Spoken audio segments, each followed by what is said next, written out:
Baik, Assalamualaikum warahmatullahi wabarakatuh. Perkenalkan, nama saya Seva Yoga Farhansani dengan NIM 2424 1010 3047. Di sini saya akan menjelaskan tugas latihan soal grafika komputer. Langsung saja nomor satu, jelaskan konsep matematika gradien dalam grafika komputer. Jadi secara matematis, sebenarnya gradien adalah sebuah vektor yang menunjukkan arah dan laju perubahan tercepat dari sebuah fungsi skalar, seperti intensitas. Nah, dalam dunia grafkom atau grafika komputer, konsep ini seringkali diterapkan untuk menciptakan perubahan atau transisi yang mulus, seperti pada warna, intensitas, atau transparansi di suatu area atau suatu objek. Gitu. Dalam konteks ini, fungsi scalar dapat dianggap sebagai nilai warna pada setiap pixel. Kemudian didefinisikan atau mendefinisikan sebagai warna-warna di satu titik A berinterpolasi atau berubah secara bertahap menjadi warna di titik lain atau di titik B. Hal ini menciptakan transisi yang halus atau berbeda dengan perubahan warna yang mendadak atau solid. Nah, sebenarnya kalau di gradient dalam komputer itu bisa banyak ya, tapi karena di sini di nomor 2 terminologinya ada gradient fill, linear gradient, radial gradient, solid fill. Maka kita berasumsi bahwa gradient pada hal ini menunjukkan pada perubahan atau perubahan warna dari atau pada suatu objek dengan transisi yang mulus itu atau bertahap. Langsung saja nomor 2, jelaskan terminologi gradient dalam grafika komputer berikut ini. Yang pertama, gradient fill. Gradient fill adalah metode untuk mengisi suatu objek dengan pewarnaan yang mulus dan bertahap, di mana satu warna berubah menjadi warna lain di seluruh permukaan objek secara bertahap.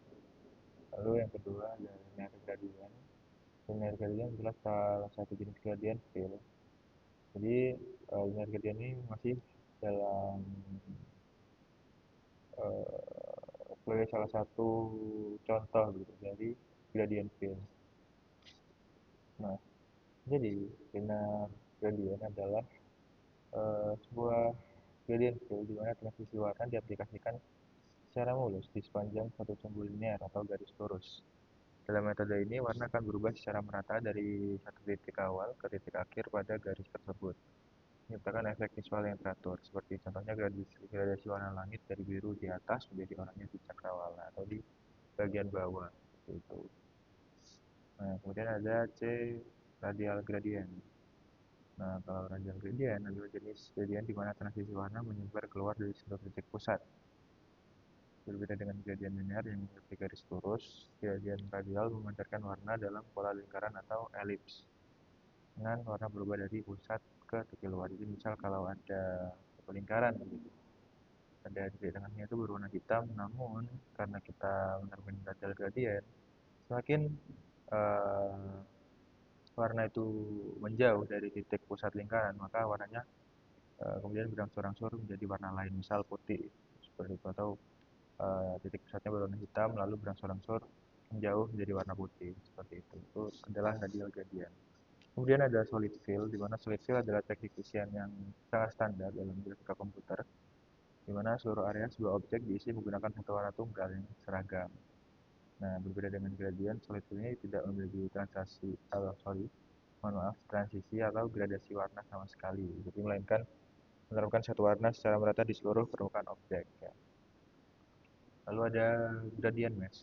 Gradient mesh adalah teknik gradient yang jauh lebih kompleks, di mana sebuah objek dibagi menjadi sebuah jaring atau mesh atau grid, tidak seperti gradient linear atau radial. Setiap titik simpul atau node atau control point pada jaring dapat diberi warna yang berbeda. Warna kemudian diinterpolasi secara mulus di antara semua titik-titik tersebut di seluruh permukaan mesh, sehingga memungkinkan terciptanya gradasi multi warna dan multi arah yang sangat detail. Kemudian ada subdivision gradient mesh. Subdivision gradient mesh ini adalah sebuah pengembangan dari teknik gradient mesh. Nah, teknik ini menggunakan algoritma subdivision surface seperti metode Catmull-Clark untuk secara otomatis menghaluskan dan memperbanyak jaring mesh yang ada. Ini memungkinkan desainer untuk menciptakan gradasi yang sangat halus dan kompleks pada permukaan yang bentuknya tidak beraturan dan memberikan kontrol yang lebih intuitif dalam proses desainnya. Kemudian ada diffusion curve. Diffusion curve ini adalah sebuah metode grafika vektor di mana gradasi warna tidak didefinisikan oleh area, melainkan oleh kurva atau vector curve atau splines. Manual. Warna kemudian menyebar atau berdifusi dari kurva-kurva tersebut ke area sekitarnya, menciptakan transisi yang sangat halus dan seringkali terlihat natural seperti efek cat air. Dan ada layer gradient, yang adalah sebuah teknik untuk menciptakan efek gradasi yang kompleks dengan cara menumpuk atau layering beberapa gradient sederhana, seperti satu linear dan satu radial di atas satu sama lain. Setiap lapisan gradient tersebut dapat memiliki metode atau mode campuran dan tingkat opasitas atau opacity yang berbeda-beda. Kemudian ada rasterization. Rasterisasi adalah proses fundamental dalam grafika komputer, yaitu untuk mengubah representasi gambar vektor yang berbasis matematis seperti garis, kurva, dan gradien menjadi gambar raster atau kumpulan pixel. Nah, proses ini bertujuan agar gambar dapat ditampilkan pada perangkat output seperti monitor atau printer. Ini ada factorization. Faktorisasi adalah proses kebalikan dari rasterisasi yang mengubah gambar raster atau gambar yang berupa pixel jadi representasi grafika vektor seperti garis, kurva, dan bentuk matematis. Proses ini sering juga disebut sebagai image tracing. Kemudian ada control points. Control points adalah titik-titik atau nodes yang digunakan oleh desainer untuk mendefinisikan dan memanipulasi bentuk kurva. Misal ada laser curve. Titik-titik ini juga dapat digunakan untuk menentukan lokasi dan warna dalam sebuah gradient, seperti pada gradient mesh atau di sepanjang sebuah gradient linear atau radial. Kemudian yang terakhir ada cubic path. Ini adalah sebuah jenis permukaan yang didefinisikan secara matematis oleh fungsi polinomial kubik dalam dua variabel, yaitu arah U dan V. Dalam konteks gradient seperti gradient mesh, dapat digunakan untuk mendefinisikan bidang mulus di mana warna dapat diinterpolasi di antara 16 control point. Nah, kemudian nomor 3, sebutkan dan jelaskan penerapan atau aplikasi konsep gradient dalam grafika komputer. Di sini ada 4 contoh penerapan. Yang pertama ada gradient pada teks. Mirip dengan mengisi bentuk, gradient dapat diterapkan langsung ke dalam font atau teks.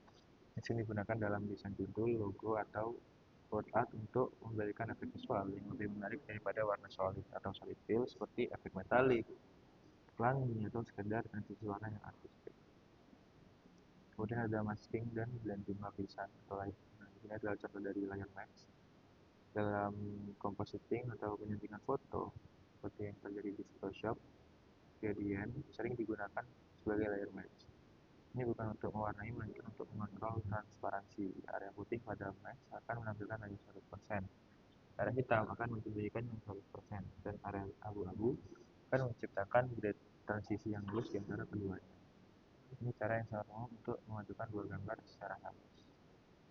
Kemudian ada skybox dan skydome. Dalam lingkungan 3D dan game, objek seperti langit seringkali bukan merupakan sebuah objek yang betul-betul 3D yang cukup rumit, namun hanya tekstur yang diterapkan pada bagian dalam kubus atau skybox dan atau bola atau skydome. Tekstur ini hampir selalu menggunakan gradient, terutama linear, untuk mensimulasikan transisi warna langit dari ufuk atau cakrawala ke zenith atau ke atas. Kemudian ada normal map. Ini adalah sebuah penggunaan konsep gradient secara matematis. Normal map adalah tekstur khusus yang tidak menyimpan warna, melainkan menyimpan data arah gradient dari suatu permukaan. Ini adalah trik yang digunakan dalam game untuk memberitahu mesin render bagaimana cahaya untuk tahu cahaya harus memantul dari permukaan yang datar. Hasilnya, permukaan datar tersebut dapat terlihat seolah-olah memiliki detail 3D yang rumit, seperti tekstur batu bata, kerutan kain, atau pori-pori kulit, tanpa harus menambah jumlah poligon. Nomor 4 dan terakhir, bagaimana proses compositing dapat meningkatkan kualitas visual pada hasil akhir grafika komputer. Dijelaskan dengan contoh. Nah, di sini compositing itu adalah sebuah proses menggabungkan beberapa elemen visual seperti render 3D, rekaman live action, teks, dan sebagainya dari sumber-sumber berbeda menjadi satu gambar akhir yang utuh dan kohesif. Proses ini sangat penting untuk meningkatkan kualitas visual karena beberapa alasan utama. Yang pertama, fleksibilitas dan efisiensi. Compositing memecah adegan kompleks menjadi lapisan-lapisan. Jika ada revisi, artis hanya perlu merender ulang satu lapisan, misalnya ledakan, tanpa harus merender ulang keseluruhan adegan yang disebut alur kerja non-destruktif. Yang kedua adalah integrasi realistis. Ini adalah cara untuk menggabungkan elemen CGI dengan rekaman video nyata secara meyakinkan. Proses ini melibatkan penyesuaian pencahayaan, bayangan, dan warna agar elemen CGI cocok dengan lingkungan nyata. Kemudian ada kontrol artistik yang mendalam. Compositing memungkinkan kontrol penuh atas setiap aspek gambar. Artis dapat menambahkan efek seperti depth of field atau bokeh, motion blur, dan lens flare pada tahap pasca produksi atau post production. Kemudian koreksi warna atau color grading. Setelah semua elemen digabungkan, color grading dilakukan untuk memberikan mood atau tampilan sinematik yang spesifik dan memastikan semua elemen berasal dari dunia yang sama. Di sini mungkin ada penjelasan menggunakan contoh. Jadi misalkan kita memiliki sebuah perusahaan properti yang ingin membuat materi promosi untuk desain apartemen baru. Jadi kita ingin membuat sebuah iklan yang di mana latarnya adalah sebuah lokasi jalanan kota dengan yang pertama layer 1 adalah live action footage, di mana sebuah rekaman video drone beresolusi tinggi dari lokasi jalan kota termasuk bangunan sekitar, jalanan, dan langit. Kemudian layer kedua ada CGI, yaitu render 3D fotorealistis dari desain apartemen baru. Dan layer 3 atau visual VFX elemen. Jadi di sini adalah elemen tambahan seperti model 3D mobil, lintas, orang-orang digital yang berjalan, atau efek cuaca seperti pantulan cahaya matahari. Nah, jadi yang pertama, render CGI ditempatkan ke dalam rekaman live action untuk membuatnya terlihat cocok dengan lingkungan nyata. Artis kompositor harus melakukan penyesuaian pencahayaan dan bayangan. Pencahayaan pada bangunan CGI disesuaikan agar sama persis dengan arah dan intensitas matahari pada rekaman live action. Selain itu, bayangan dari bangunan CGI harus ditambahkan secara akurat ke permukaan jalan. Selanjutnya, elemen visual video effects ditambahkan.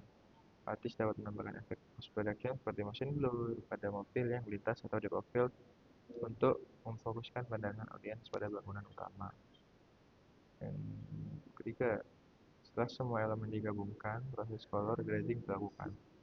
Nah, ini dilakukan untuk memberikan mood atau tampilan sinematik yang spesifik pada hasil akhir. Misal, membuat jadikan terlihat cerah dan optimis, serta memastikan semua elemen, baik CGI dan live action, terasa berasal dari dunia yang sama. Proses ini juga meningkatkan efisiensi jika klien meminta perubahan desain. Misal, mengganti material fasad bangunan, tim desainer hanya perlu merender ulang layer 2 tanpa harus merekam ulang video live action dan sebagainya. Nah, ini dapat membuat alur kerja yang non-destruktif yang sangat fundamental dalam compositing. Baik, mungkin itu saja dari saya. Kurang lebihnya mohon maaf. Terima kasih. Wassalamualaikum warahmatullahi wabarakatuh.